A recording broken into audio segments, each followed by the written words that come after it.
حضرت نوح علیہ السلام کو آدم ثانی بھی کہا جاتا ہے کیونکہ آپ کے افراد، خاندان اور اللہ کے حکم سے تیار کی گئی کشتی میں سوار جانوروں کے علاوہ ہر شے پانی میں غرق کر دی گئی تھی۔ کشتی پر جملہ 8 افراد سوار تھے۔ حضرت نوح علیہ السلام، آپ کی اہلیہ، 3 بیٹے اور بہوئے، باقی تمام مختلف اقسام کے جانوروں کی جوڑیاں تھی۔ نوح علیہ السلام کا واقعہ سابق آسمانی کتب توریت، زبور اور انجیل میں بھی درج ہے۔ چین کے عیسائی مبلغین اور سائنسدانوں کی ایک تحقیقی ٹیم نے کئی ماہ پر مشتمل اپنی تحقیق کے اختتام کا 2010 میں اعلان کرتے ہوئے دعویٰ کیا کہ انہوں نے حضرت نوح علیہ السلام کی تاریخی کشتی کو تلاش کر لیا ہے۔ یہ کشتی مشرقی ترکی میں واقع کوہ رارات پر ملی ہے، جس کی چوٹی کی بلندی 12,000 فیٹ ہے۔ ماہرین کی ٹیم کا کہنا تھا کہ اس کشتی کی 3 منزلیں ہے۔ یہ کشتی کئی میٹر برف کے نیچے دبی ہوئی ہے۔ گزشتہ 200 برسوں سے 1 درجن سے زائد ٹیم حضرت نوح علیہ السلام کی کشتی کو تلاش کر رہی تھی، جس کے بارے میں قرآن پاک میں آتا ہے کہ وہ ایک جودی سے ٹکرا کر رک گئی تھی۔ چین کے ماہرین کی اس رپورٹ کو امریکی سائنسدانوں نے ماننے سے انکار کیا ہے۔ ان کا کہنا ہے کہ کشتی کی لکڑی کے نمونے جو فورنسک جانچ کے لیے بھیجے گئے تھے اتنے پرانی نہیں ہے کہ اس کے بارے میں وثوق سے کہا جا سکے کہ یہ حضرت نوح علیہ السلام کے دور کی کشتی ہے، جبکہ چینی ماہرین کی ٹیم کا دعویٰ ہے کہ وہ 99.9% یقین سے کہہ سکتے ہیں کہ یہ وہی کشتی ہے جو حضرت نوح علیہ السلام نے 4800 سال قبل اللہ کے حکم سے بنائی تھی۔ ماہرین کا کہنا ہے کہ اس کشتی کی 3 منزلیں ہیں اور اس میں کئی بڑے بڑے کمرے ہیں۔ ان کمروں میں لکڑی کے ستون ہے۔ عرب اخبارات نے بھی ضمن میں سوال اٹھائے تھے کہ کیا واقعی یہ حضرت نوح علیہ السلام کی کشتی ہے۔ عرب اخبارات نے لکھا کہ چینی اور ترک عیسائی ماہرین نے اپنی تحقیق کے لیے قرآن کریم کی ان آیات کا بھی مطالعہ کیا تھا، جس میں کشتی کے سفر کو بھی بیان کیا گیا ہے۔ ماہرین کا کہنا ہے کہ کشتی کے ٹھہرنے کے جس مقام کی نشاندہی کی گئی ہے وہ سائنسدانوں کو کوہ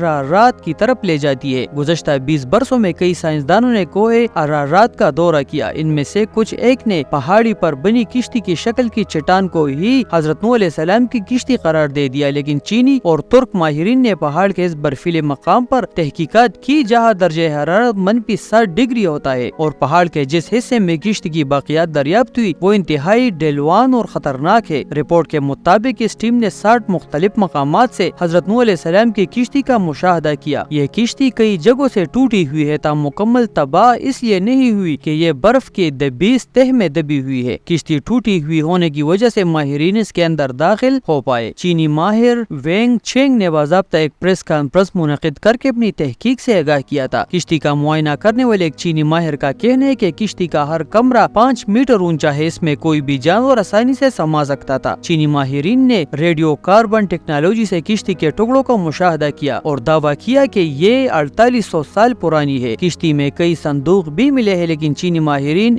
ان کو کھول نہیں پائے۔ ماہرین ایک مرتبہ پھر جدید آلات ایکس رے مشینوں کے ذریعے کوہ رارات کا تفصیلی دورہ کرنے والے ہیں تاکہ تمام رازوں سے پردہ ہٹائے اور امریکی سائنسدانوں کے سوالات کا جواب بھی دے سکے۔ حضرت نوح علیہ السلام کی کشتی کی دریافت کا دعویٰ نیا نہیں ہے۔ دوسری جنگ عظیم میں لیونارڈ نامی برطانوی فوجی لڑائی میں حصہ لینے عراق گیا تھا۔ لیونارڈ کو تاریخ اور آثار قدیمہ میں کافی دلچسپی تھی، اس لیے اس نے عراق کے بازاروں سے مختلف آثار قدیمہ کی اشیاء خریدنا اور جمع کرنا شروع کی۔ جب وہ چل بسا تو اس کے بیٹے سائمن کے حصے میں یہ اشیاء آئی۔ اس نے یہ اشیاء برطانیہ کے میوزیم کے حوالے کر دی۔ برٹش میوزیم سے وابستہ ماہر آثار قدیمہ ایرونگ فنکل نے ان اشیاء کا معائنہ کیا۔ اس میں ایک تختی بھی جس پر قدیم اشوری زبان میں کچھ لکھا تھا۔ سخت مٹی سے بنی اس تختی پر لکھی عبارت کا جب انہوں نے ترجمہ کیا تو وہ حیران رہ گئے۔ تختی پر درج تھا، جب انسانوں کے گناہ بڑھ گئے تو خدا ان سے ناراض ہو گیا اور پھر اس نے گناہگاروں کو پانی میں ڈبونے کا فیصلہ کیا۔ تب فرشتوں نے وادی دجلہ اور فرات میں آباد ایک نیک انسان یعنی حضرت نوح علیہ السلام تک خدا کا یہ پیغام پہنچایا کہ وہ ایک کشتی تیار کر اس میں نیک لوگوں کے علاوہ تمام جانداروں کا ایک ایک جوڑا بھی سوار کر لے۔ اس تختی میں کشتی کو اتنا بڑا بتایا گیا ہے کہ وہ فٹ بال کے ایک اسٹیڈیم کے برابر تھی۔ ماہرین نے اندازہ لگایا ہے کہ یہ تختی 4000 برس پرانی ہے، یعنی حضرت عیسیٰ علیہ السلام سے 2000 برس پہلے کی ہے۔ اس طرح طوفان نوح کا ایک اور ٹھوس ثبوت دنیا کے ہاتھ بہت پہلے ہی لگ چکا ہے۔ عام طور پر مذہب خصوصاً اسلام کے منکرین ان واقعات کو افسانوی قصے قرار دیتے ہیں۔ یہ تمام ثبوت ان کی آنکھیں کھولنے کے لیے کافی ہے۔ اس تختی پر یہ بھی لکھا ہے کہ نوح کی کشتی آج کل کی کشتیوں کشتیوں کی طرح لمبی نہیں تھی،